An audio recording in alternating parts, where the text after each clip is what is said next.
Kannywood 24 TV ku yi subscribing sannan ku danna ƙararrawa za ku dinga samun shirye-shiryenmu da zarar mun saki. Kannywood 24 TV ta ƙunshi komai da komai. Kin daina fim gaba ki ba sai kuma kwanan wata waka take ta trending kin bar sana'ar kin shiga waka kin bar sana'ar ya wasa take ma kuma yan wahala. Na'am, kuma idan muka yi la'akari amma dai bari mu ji me ya ji hankali ke sa kika faɗi haka. To waka ne kawai ya zo min na faɗe shi, so kuma ni ban san me yasa mutane were attacking, especially mutanen Kannywood suna ta attacking ina tuna dai a wakan da na fito cewa ne na canza gida, na canza kala, na bar sana'ar wa yan wahala.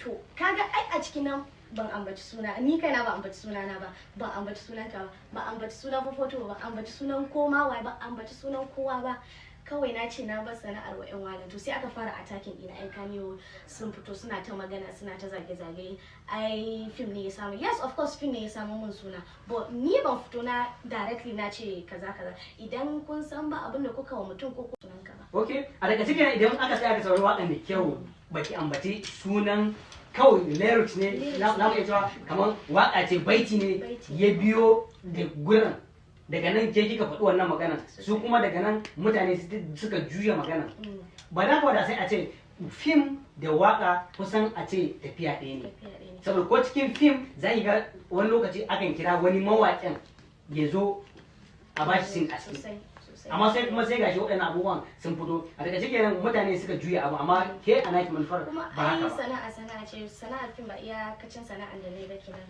Lokacin ina fim na zo na fara online business, ina sai da kaya. Idan kai order ka gaya min inda kake zan je in kawo kayan, ka biya kuɗi in maka delivery.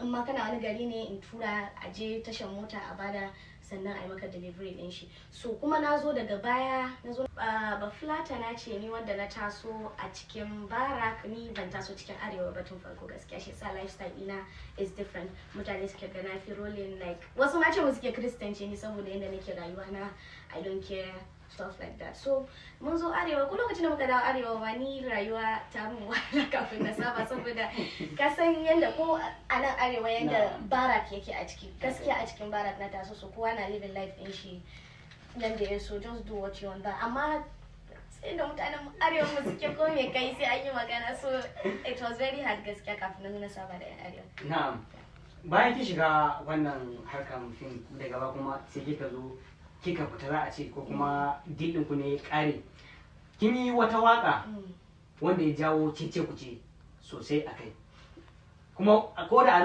lokacin da kika bar wancan series din kin ara shiga wata. Idan ka ga mutum yayi abu kaddara ya same shi, ko da a ce laifi yayi, why not ka ja shi a jiki, ka mishi fada, ka mishi nasiha akan gobe ya kiyaye, shi ma zai kiyaye saboda ba zai so hakan ta ƙara faruwa ba, wanda da ya san haka za ta faru ba zai aikata wani abu ba.